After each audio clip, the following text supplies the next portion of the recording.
peut être amené à faire sur le terrain, c'est de mieux en mieux. Donc voilà, on monte en puissance. C'est dommage que la 2 semaines à Sarreguemines, on s'incline un peu bêtement. Ça nous freine un peu dans notre montée. Après voilà, il reste encore pas mal de matchs. On a l'ambition d'aller le plus haut possible, donc on ne va rien lâcher jusqu'à la fin. Qu'est-ce qu'il faut améliorer alors?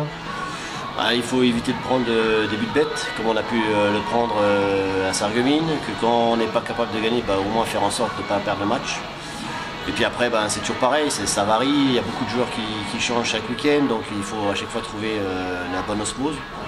Maintenant, on a des joueurs qui travaillent bien, des joueurs qui avancent, des joueurs de qualité, donc au fur et à mesure, il faut un peu de temps, mais au fur et à mesure, ça va enchaîner, je pense. Ouais, tu es tributaire de l'équipe Fagnon comme d'habitude. Ouais, tributaire, c'est un grand mot, on va dire que c'est sûr que ça a de la qualité.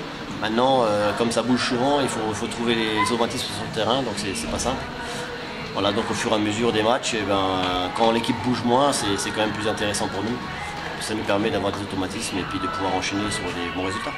Bon, 9 maisons, qu'est-ce que ça vaut? C'est un point derrière nous, donc il faudrait faire en sorte qu'il reste derrière nous, ça serait déjà une bonne chose.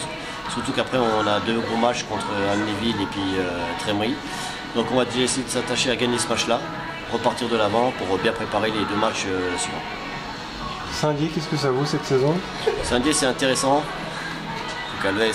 Saint-Dié, c'est intéressant, c'est une équipe qui lâchera rien, qui est soudée. Après, voilà, ils ont perdu quelques joueurs importants qui les aidaient à gagner des matchs la saison dernière. Je ne m'inquiète pas trop pour eux. C'est une équipe qui a du caractère et qui fera des résultats. Taron, c'est vraiment l'épouvantail? C'est une équipe intéressante, qui a de la qualité aussi. C'est beaucoup basé sur les coups de pied arrêtés de Romain Schuller, donc pour l'instant ça réussit.